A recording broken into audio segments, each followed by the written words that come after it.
Okay. Did you get the got it sign? Yeah, is that so I know I'm being recorded so I don't sue you? Yeah. And the only reason you have to do that is because of the 2%. We will discuss that in a bit. Okay. So you're listening to Human Skills Project podcast video conversation. Our goal is that this conversation will be available on the Spotify so that you can listen to this conversation when you are going someplace, you're working and you can listen to this conversation.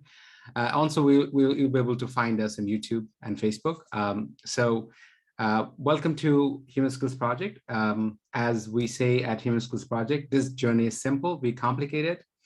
We discuss tools that helps us to uncomplicate the journey. Ted Meridian is a professional speaker and author.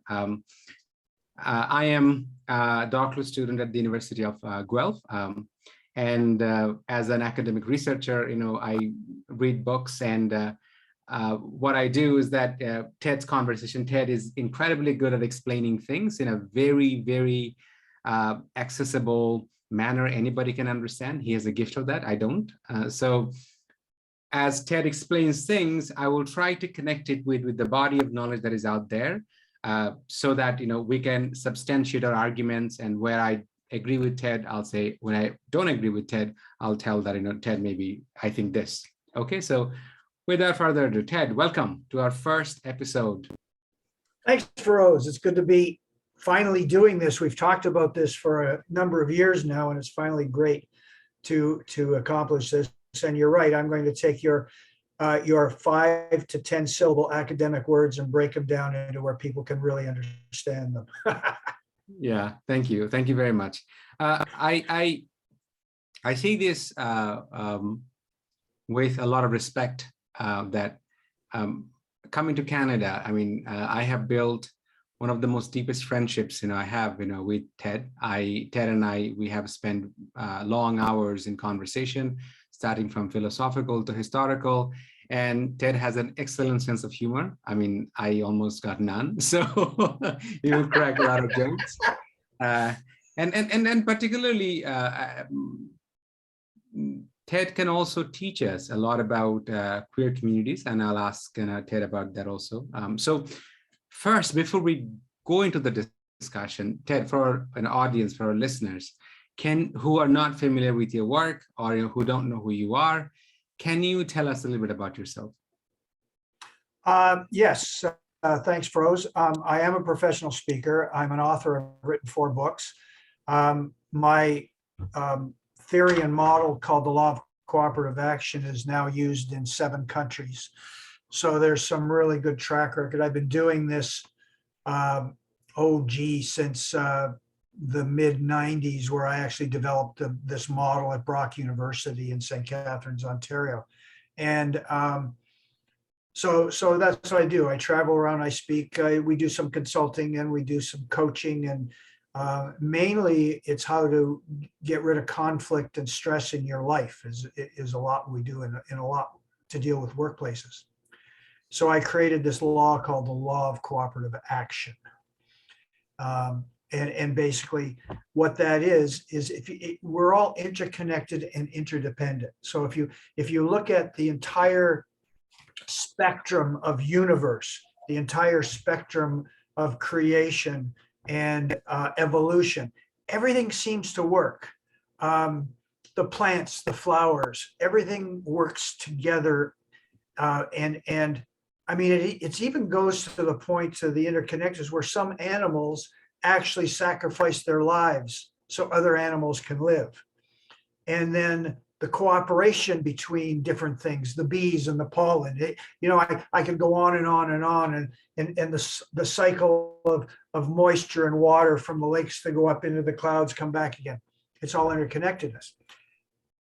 Our problem that we have on a daily basis is when the human creature, the human species, the human animal, whatever you want to call it, when we became sentient beings, we started to think beyond or separate from that interconnectedness.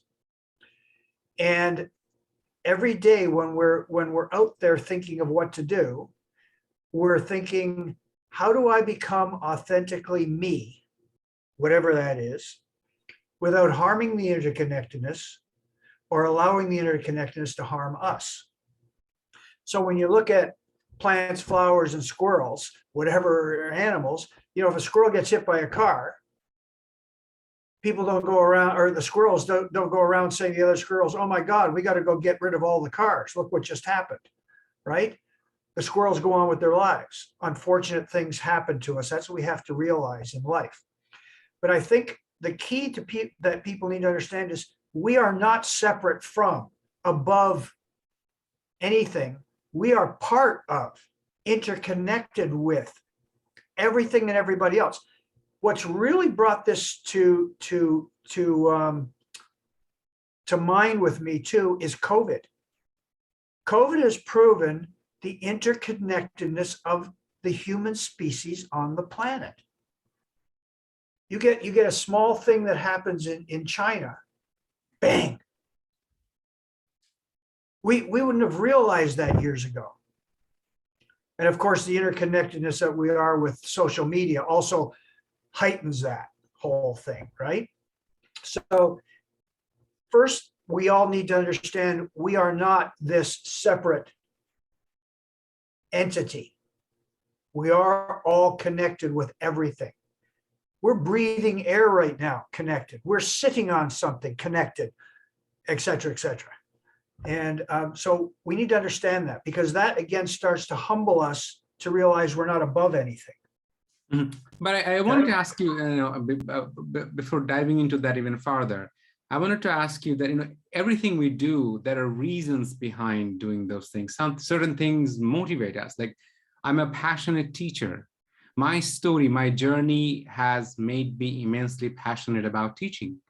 And when I teach, I feel most alive. So I wanted to know, could you tell our listener that who are you? What motivated you to design? What motivated you to develop this law of cooperative action? And there must be something in your life. The time where you grew up, the kind of society you grew up, the kind of things that you have seen, experienced that has motivated you to do what you do.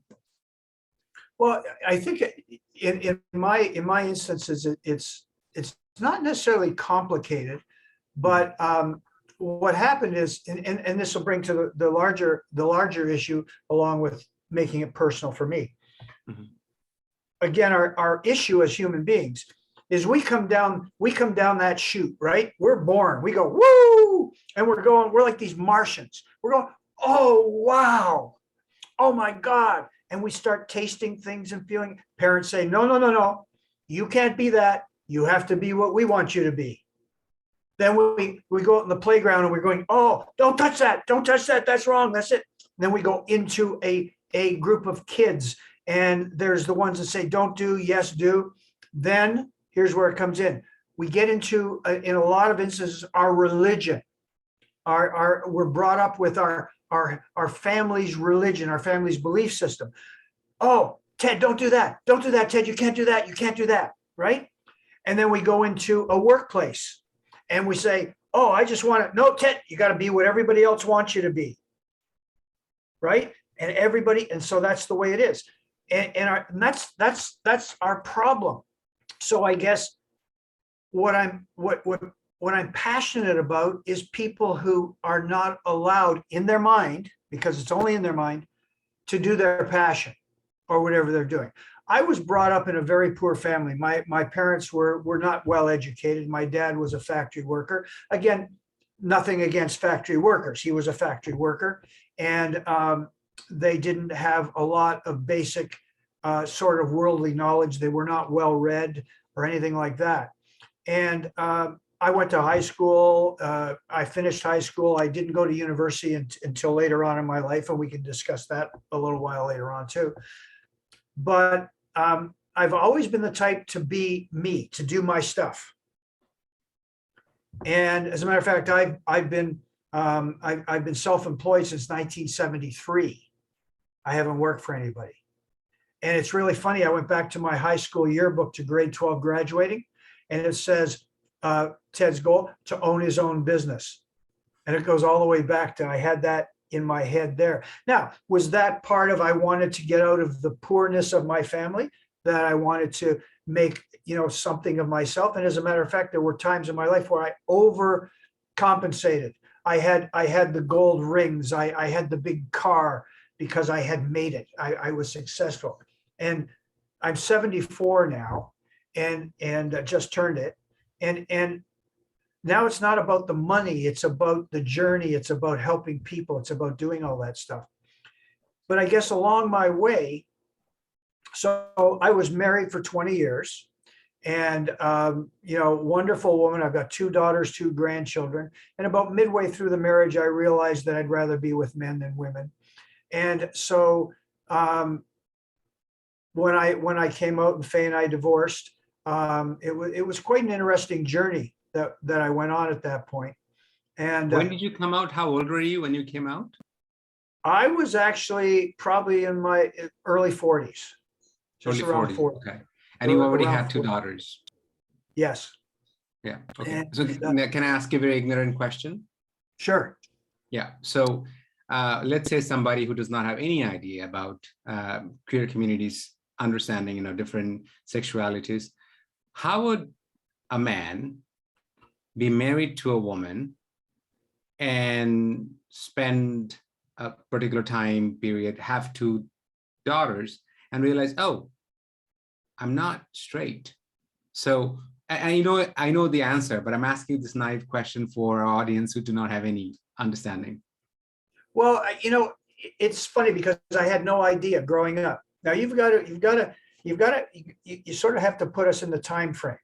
Mm-hmm. Born in 1948, growing up in the 50s and 60s. The only thing I knew about gay at that time was effeminate men. I'm a jock. I was a gold medal oarsman. I was captain of the football team. So any experimentation I did in Boy Scouts, which a lot of young guys experiment and women experiment too, and whether they tell you they're not, they do. We do. We're curious. So show me yours and you can see mine. That happens, right? Mm-hmm. And so then once I realized, what my real orientation was, what my real passion was, as far as a mate and sexuality is concerned. And that's when Faye and I realized that. And then we worked our divorce out and that sort of thing. And of course, then I really started studying LGBT history, all of that sort of stuff. And that happened. But I think one of the keys to get back to this growing up stuff, a lot of people didn't have that opportunity to be self-aware enough to be their true, authentic self. I've got several friends who are married, very religious, which is we can get into a discussion on that one day too, but very religious, and hid their sexuality, hid all that stuff. Now, I don't know what the stats are, and you may know this, but I believe that if most of us didn't have the negative social construct that there's only supposed to be a man and a woman, it's supposed to be for procreation, it's supposed to be missionary style, that's it, everything else is taboo or sin. I believe that there'd probably be 70, 80% of the population, and I know the Kinsey report has a certain thing on that, but the 70 or 80% of the population will be bisexual, pansexual, flexisex. I mean, obviously, if you, here I'll connect it with, again, a bit of an academic research. There are scholars in let's say, I'll give one name that everybody knows, Judith Butler. Yeah. Famous queer scholar. She argues, and rightfully so, that gender is performative. We learn gender is performative. We perform. We learn, for example, you were just saying that when you were in high school, you are a very, for instance, I have been asked by people at different point in time is that, if I'm queer. Yeah. And I said, yes, I'm straight. But I asked them I got curious. I asked, okay, so what made you ask this question? And they said that you have femininity in you, like the way I talk. You're a soft guy. You're a soft guy. So, yeah. And again, when I was growing up, I couldn't cry. I couldn't show fear. I couldn't be soft. And that's the way I was brought up. And there's another, again, every time I talk, I'm thinking of different topics over the period of our course that we're going to do this, because it's the patriarchy. I read a paper once, the fear of the feminization of the male, which would be great to talk about at one point, because, that was the problem. So I couldn't be gay because I wasn't gay because I didn't act gay. Right. And so when the scholar says it's performative, I think our whole life is performative, because we dress like, we act like the people we hang around with. When someone says, I want to be an individual, and they're goth, they all look goth, right? Even though there's small things that are independent about themselves to make them stand out, but they're still the same. We belong to this class, we belong to this group. And of course, I know from my sociology degree is that I have to identify you as something so I know who I am, right? I mean, that's part of what we have to do. But I think one of the keys is, for me, is I've always been, even in high school, I don't know whether it's nurture, nature, I've always been the type of guy, I've been Ted. And I think that's what I'm trying to get across with my theory, my model, and all that. Just be Feroz. And don't care about religion, society, or anything. But as long as you're being Feroz without knowingly harming society, the stream, just everything, then be Feroz. We've had this conversation. If I want to put ketchup in my coffee, that's my business. Where we have a problem in society is me forcing you to put ketchup in your coffee, or you making it so that I can't put ketchup in my coffee because that's so against your belief system. That's what we need to overcome. That's our problem. And it's that 2%, that small minority who control everything. We're afraid to be us, because we're afraid to be different. We're afraid to be looked at. And fear is false evidence appearing real. It's just when someone creates that fear in us, that's how bullies last. Bullies control people because of fear. And if you understand that that's false evidence in most cases, 98% of the people in the world don't care who Ted sleeps with. The small minority care and are vocal about it. So what my model does, and what I hope we can do in these conversations, is to give people the tools on how to neutralize, not fight, not beat, not change, neutralize how that 2% affects us personally. My job isn't to go and tell all the religious people in the world they're wrong. My goal is to make sure they don't adversely affect me, and to have enough tools so they can't. What are some of the key concepts you would like a listener to understand from these episodes of our conversation? Okay, I guess there's two more things I'd like to bring into this. Number one is, I'll bring in the stream, because I'm going to be mentioning that all along. We're in this fast flowing stream, this river of life. We're all in the same stream, this interconnectedness. Our problem, and where we get conflict and angst, and we get angry, or we feel we feel bad, is we keep trying to control the stream. You can't. I can't control what Feroz is going to do. I can't control traffic. I can't control bigotry. I can't control anything like that. But what I can do is control 100% how I navigate the stream. This is not going with the flow, my friend. This is how do I navigate the stream, keeping in mind two things. Number one, doing my best not to harm the stream. And this is going to be something that comes up all the time in our conversation. And the second part, not allowing the stream, and I'm using that as a strong word, not allowing the stream to harm me. Now, can we affect the stream? Yes. Our attitude, the way we meet people, the smile on our face, the way we go through this journey, we can affect the stream.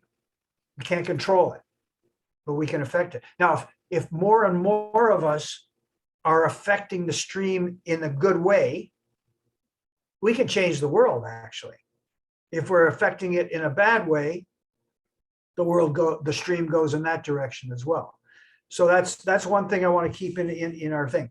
The final one, and I think this is the one that's probably most important of all, is the 2% factor. There are a group of people that have been put on this planet to mess with us, to screw with our heads. I think it's part of the creation. It's like, okay, we're going to put these crazy idiots on this planet to just mess with the rest of the human beings. And one day I thought they traveled in packs, like you've probably had those days, and I'm sure all our listeners have had those days where they think everybody they talked to that day was crazy. And so I checked with our local police, and I said, what's the percentage of society that will pick up a gun and shoot you no matter what the rules are? And they said about 2%. Now it's funny because I thought, okay, that's just a figure, right? And then I was introduced to, he found our website, and I was introduced to a man from the World Food Program. He's a psychiatrist. And he said, your 2% is pretty bang on, because women are actually 1% crazy and men are 3% crazy. And he said, that's research, that's science. You may want to look it up, but he said that's what it is. The interesting thing is that plays right, because how many serial killers are women? Hardly any, none. How many people go to war were the men? How many fights are there? The men. You see what I mean? Like it holds true. Now I used to try to fix them. I used to try to change them, and you can't. I say they have a disease. It's called anal cranial inversion. You can't fix them. They're just, you can't do anything with it. Let me give you the full definition of a 2% then for our discussion. There are two types. There's the human being, that person who they take no responsibility for their lives. They don't care about anybody else. They'll come up and they'll take something from you. They'll try to screw you. They'll do everything, right? And then there's the 2% incident in our lives, because we have a tendency to make the 2% our 98%. So you have a flat tire. That little 2% incident, your 24-hour day becomes your day. We tell everybody about the flat tire. It ruins our day. We may have had the best, happiest day in the world, but what happens? There's in the past, it's like if you have a good experience someplace, you will tell 3 people. If you have a bad experience someplace, you will tell 11 people. I mean, as human beings, we're oohs and we're yeah buts, right? Every time we see something a little different than what we think, ooh, we go, ooh. We go, ooh. Like, for example, in Australia, they have spaghetti on toast for breakfast. That's on the menus. So some people's oohs may be somebody else's ah, and that's what we have to think about. The second part is we're yeah buts. You go up to somebody and say, geez, I like your shirt. Yeah, but it's not the one I want to wear today. Oh, I like your hair. Yeah, but it's not the way it should be. Do you know it's sunny out? Yeah, but Ted, they said it's going to rain tomorrow. That's how we are. We have a tendency to make our 2% or 98%, which is not good. And when I get back to the 2% person, they run our entire planet. Every single rule we have in our planet, in our lives, based on the 2% who screw up. We have 100-kilometer-hour speed limits because 2% can't drive. We go through the beepy things in the store because 2% steal. Kindergarten teachers can't hug their kids because 2% molest. You won't pick somebody on the side of the road because 2% mug. And I could go on and on. Now, some people have said to me, well, it seems like there's more than 2% out there today. Yes, there is. Because what happens is that nucleus of the 2% who created the conflict in the first place, whether it's the misinformation, which I know you're studying, right? A group of others of the 98% buy into it, and they then exhibit 2% behavior. But they're not necessarily 2%ers. It's that initial small group that can sometimes spread. But I still believe it's only a small group. And if the 98% understand that, you can neutralize the effect of the 2% on your personal self, on society, and on the world. And that's my goal, to give people the tools to neutralize the 2%. No one can bully me anymore. No one can harm me. The only person that can harm me is me. Oh, yeah, I can get shot, blown up, killed, different story. But up here, mentally, nobody can. Okay. I'm too old. We will learn all the different tools that you have developed over the years. In 2% factor, being the and also the developer of law of cooperative action. I just want to end, we have come to the end of our time today. I just want to mention one quick thing that is from evolutionary biology, that human beings have a tendency to hold on to their negative experiences far more than their positive experiences. Right. And that makes us, I mean, I often quote this, James Baldwin's line that we humans are walking disasters and miracle at the same time. We have amazing capacities, but at the same time, we can do devastating things.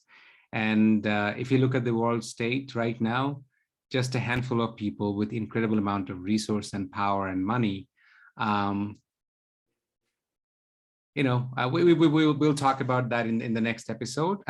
Thank you, our listeners, for listening to our first episode of Human Skills Project. In the next episode, we will have more on this. And as we started by saying that this journey is simple, we complicate it.